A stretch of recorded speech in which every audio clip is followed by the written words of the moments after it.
This audio presentation of Neville Goddard's Before Abraham Was I Am is brought to you by audioenlightenment.com, copyright 2012, all rights reserved.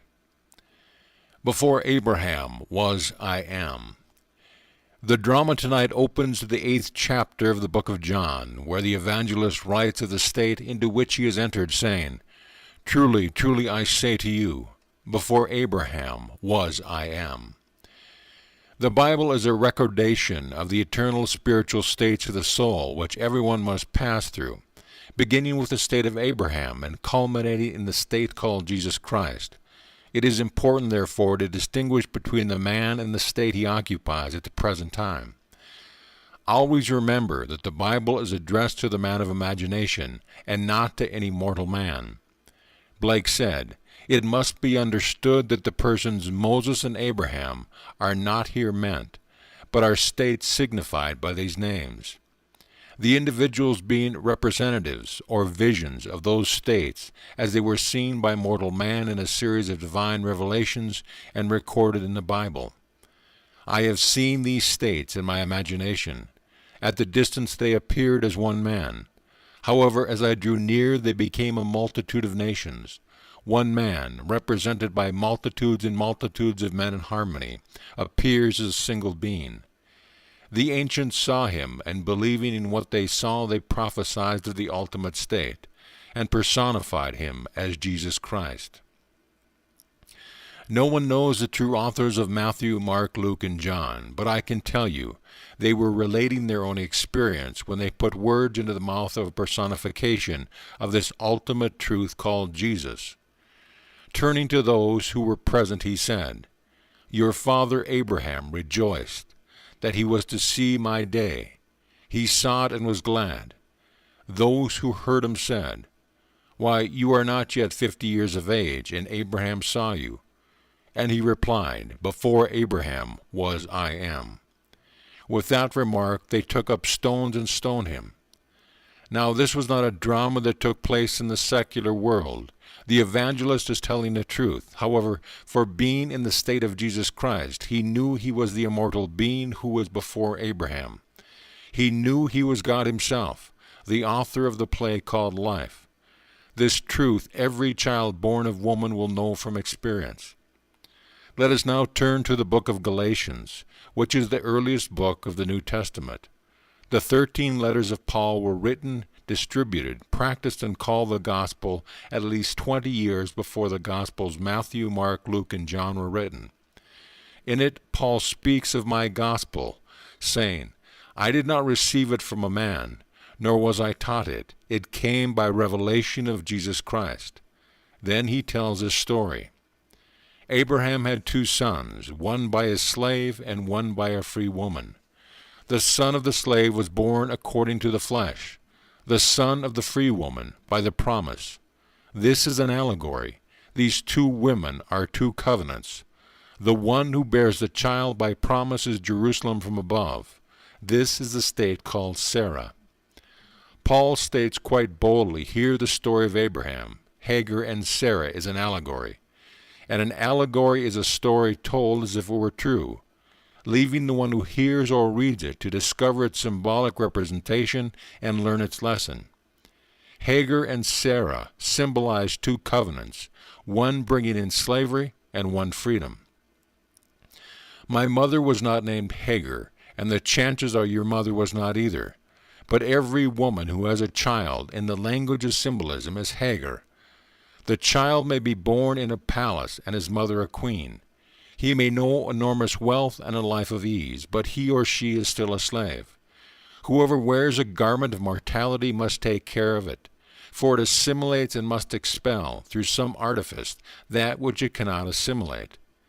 Whether the garment be that of a queen or a scrub woman, it enslaves its occupant, and no matter how strong the garment, it waxes and waxes until it reaches a peak, and then it wanes, and no one can stop its inevitable change and death. So every child born from the womb of woman is a slave. But there is another birth, a birth of freedom, which is essential, for unless you are born from above, you cannot enter the kingdom of God. and the womb from which the birth takes place is the human skull, called Jerusalem from above. Blake identifies Jerusalem from above with liberty, for after this second birth one is liberated. Having been placed into a world of slavery and death, the second birth is our victory over death. Everyone will be victorious, but everyone. We came into this world of death, having fought the good fight, and will continue to fight it. We are running a race with our enemy, death, in which all will be victorious. Everyone will be resurrected. Everyone will be born from above, and all will enter the kingdom of heaven. Ask no man to describe the kingdom for you, as eyes have not seen it, nor ears heard, nor has it entered into the hearts of men the things God has already prepared for those who enter the state. There are no images here on earth to aid you in trying to visualize that state. So let no man tell you he knows and can describe it to you, for it cannot be done. The New Testament begins, the book of the genealogy of Jesus Christ, the son of David, the son of Abraham. If the story of Abraham is an allegory, then the end of the story, called Christ, must be an allegory, for it was established in the beginning that everything would bring forth after its own kind. A carrot seed contains within itself the capacity to become a carrot. An apple seed, when planted, will bring forth an apple tree, and so forth. So if the origin of any story is an allegory, the end is an allegory. Not knowing how to read Scripture, man believes in its secular history and worship state, making mental pictures of them, painting and even sculpting them. Yet every character recorded there is only the personification of a state. Let me share an experience of mine with you. In my vision I came upon a man in his 50s, about 6 feet tall, and looking as though he had an infinite capacity of faith. I didn't have to ask his name, for I recognized him instantly. Wisdom from above is without uncertainty, for when you come upon these states in vision, you know who you are. The moment I saw him, I knew I was looking at the state called Abraham. He was standing erect, yet leaning somewhat against the trunk of what looked like an old oak tree, totally devoid of leaves. Its branches were curled and knotted, resembling the human brain. Twisted around the trunk of the tree was a serpent with a human face, bathed in wisdom and the symbol of the final state called Christ. Abraham was looking, not in space but time, and I wondered what this wisest of all of God's creatures had whispered into his ear. Paul personifies Scripture by saying, "The Scriptures foreseeing that God would justify the Gentiles, preached the gospel beforehand to Abraham." The Scriptures must be personified in order to preach. So 3,000 years before the coming of Christ, Abraham was given a preview of God's plan of salvation in the form of gospel. Therefore, Abraham rejoiced that he was to see my day. He saw it and was glad. When I say I or my, I mean we, for we are the gods who collectively form God. In the great play, God is fragmented, and the one becomes the many. But before the state of Abraham, we, in perfect unity, wrote the play for divine purpose. We agreed to enter the world of death and completely forgot who we are in order to make the play real. This we have done, and we will return enhanced by the play. But we cannot stop halfway or turn back. We must finish the race. Everyone will fight the good fight. Everyone will go to the end and keep the faith we begin in a state called Abraham. The tree I saw was a perfect symbol of the tree of life. In Blake's Songs of Experience, he said, "The gods of the earth and sea sought through nature to find that tree, but their search was all in vain. There grows one in the human brain." That's where the tree of life is. Having been felled, its roots are inverted in the brain, with its branches as man's nervous and circulatory system. Man is the inverted tree, like the one you would see reflected in the still waters of a lake. Turned down into generation, the tree symbolized as man, will be turned up from generation to regeneration. On that day, man is resurrected in return, bringing back the fruit and the experiences of this great play of decay and death. So Abraham is not a person as you are, as I am, any more than Isaac, Jacob, David, and all the others are persons. They are personifications of the eternal states of the soul. So if the origin called Abraham and the fulfillment called Jesus Christ are an allegory, then the fruit, glorious as it is also an allegory. And you will reap it in return greater than being you were when you came out from the Father and came into the world, and no one will be lost, not one. In the kingdom, however, we will play different roles, just as we play them here. Although sharing one body, one Spirit, one Lord, one God and Father of all, there are ranks in the kingdom, just as there are ranks in the army. Those who fill the stars of the crown do so not by merit, but by election, which remains a secret of the Most High. But remember, the least in the kingdom is greater than the greatest on earth. I would rather be a doorkeeper in the house of the Lord than live in the house of the wicked. Well, a doorkeeper may be on the threshold, but he is in the kingdom. We are told that no one born of woman is greater than John the Baptist, yet the least in the kingdom is greater than he. No matter how great, wise, strong, or handsome one is here on earth, he is less than the least in the kingdom of God. So do not be concerned as to what part you play in the body of God, for the least part is greater than anything on earth. In the third great act of God's awakening, you re-enter the kingdom violently to discover your position. Entering the body of the risen Lord like a bolt of lightning, you are the cause of its reverberation, and your entrance denotes your position. There will be no menial parts there, for all will be a necessary part of the body of the risen Lord. So, before Abraham was I am. That is God's name forever, and by this name he shall be known by all generations. God preceded his play. So the evangelist is telling the truth when he says, before Abraham was I am. Dwell on the words I have given you tonight. Know how truly great you are, then allow everyone to play their parts perfectly.